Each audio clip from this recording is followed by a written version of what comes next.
Welcome to Daniel's Inferno. My name is Daniel, and this is the weekly Spitfire. I'm going to take a moment and ask if you enjoy my content, please like, subscribe, and share if you have a moment. Today's video, we're going to start off with the day after Remembrance Day, or the day after Veterans Day, however you identify it. Toronto City Hall Centaf is vandalized overnight. This is a disgusting act by somebody. So this is the beautiful memorial that is set up in remembrance of those who passed for us. And on it somebody spray painted, "Ye broke faith," and on the back it says, "With us." So they quoted part of the Flanders Field poem on this memorial. Now there have been many theories. People have made different speculations as to who might be the culprit, but I don't think that really matters. I think what matters is it happened, and we need to discuss why it's not alright.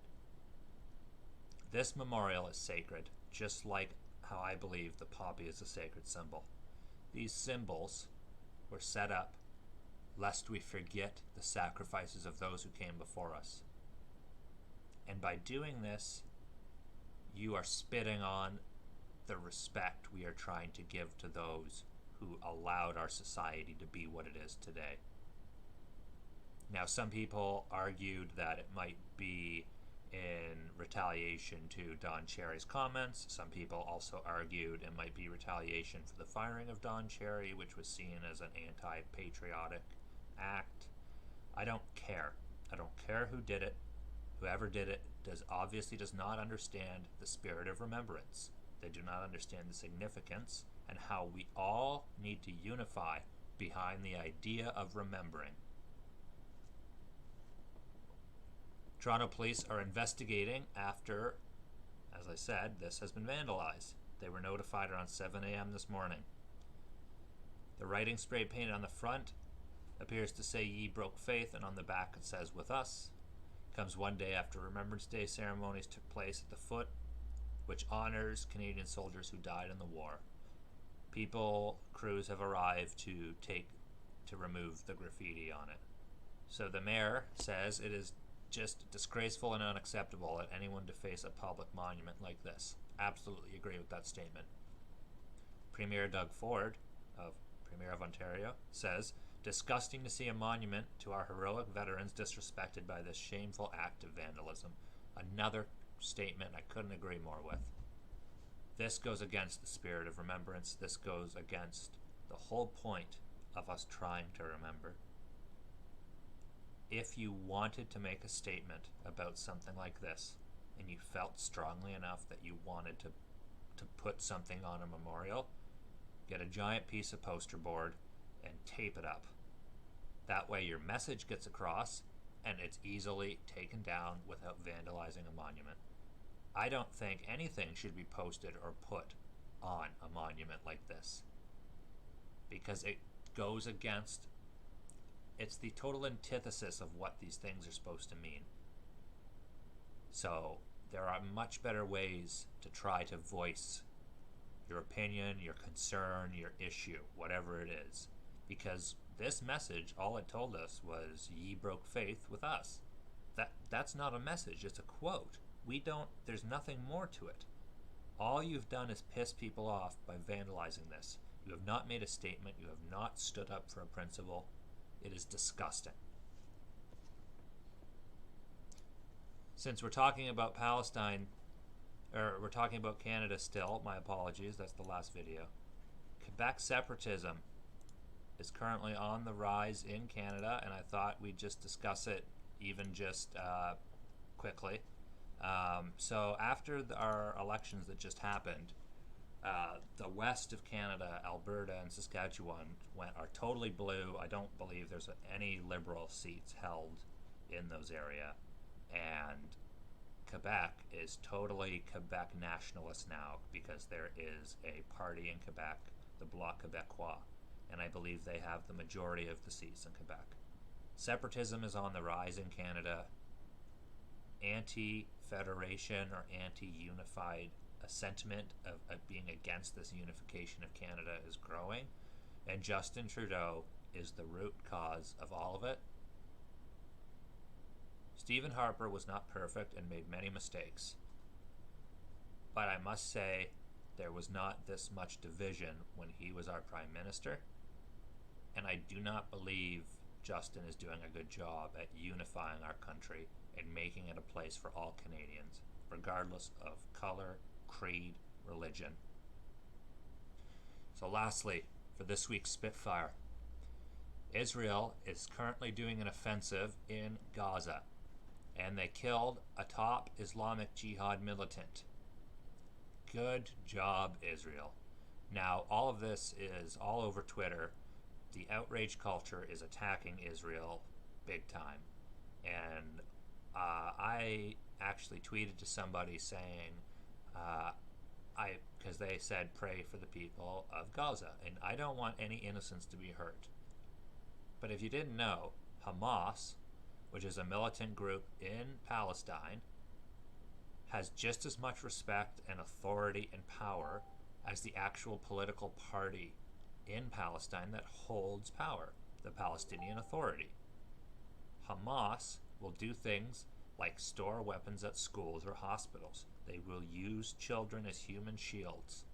And then they do this because they know if Israel or if people strike them and attack them and take them out for their illegal and their terrorist activities, that innocents will be hurt or killed in the process, and that will cause a giant outrage. Israel is obviously not blameless. They are not perfect, and I will not argue they are perfect. But the Jewish community just wants a place to be safe and a place where they can exist and feel that their religion is not attacked at every turn. There's nothing wrong with this. There are many places in the world that are centered around specific religions and that protect religious freedoms and try to prioritize the religious freedoms of the religion of the state or the religion of the country, whatever.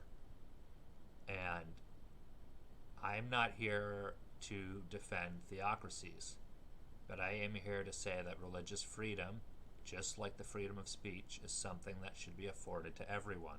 That is the same for Israel. Israel deserves to have its existence. They deserve to be able to live. Regardless of how you feel about how they were created and the controversies surrounding them and everything else, until a discussion between both sides happens, it's just going to be a continuation of what we've seen, which has been war, violence, death, injury, and just horrible, horrible things, and people suffering. And I want to see normal, average citizens of Palestine standing up and saying, Jewish communities have the right to exist, they have the right to their religion, they have the right to their freedom, just like we believe that we do. And until you do this, this cycle is just going to continue. Let's just go through this for a moment. Baha Abu al-Attah died along with his wife when a missile hit their home, the group said. 4 of their children and a neighbor were repeatedly injured. I'm glad their children outside of the injury were safe. The children were blameless in this very clearly.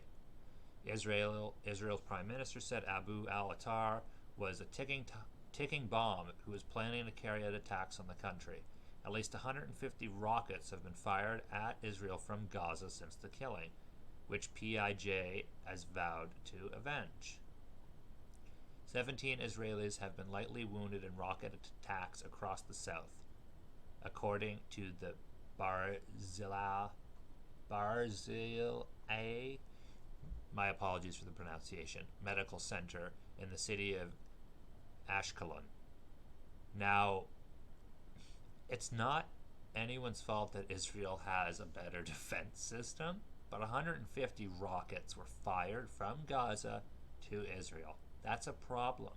Just because people were only lightly wounded does not... the amount of damage should not signify the outrage of the response. The action itself is what should signify the response. These actions are unacceptable. They need to stop. And until people come out and say, stop, Israel is going to continue what it's doing, which is protecting its citizens and protecting its right to exist.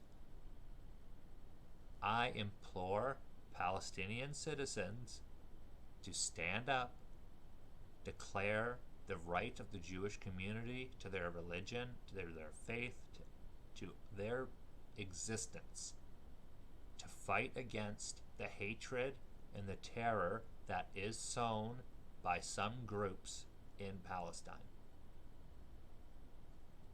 Thank you all for watching Daniel's Inferno. I hope you had a wonderful Remembrance Day.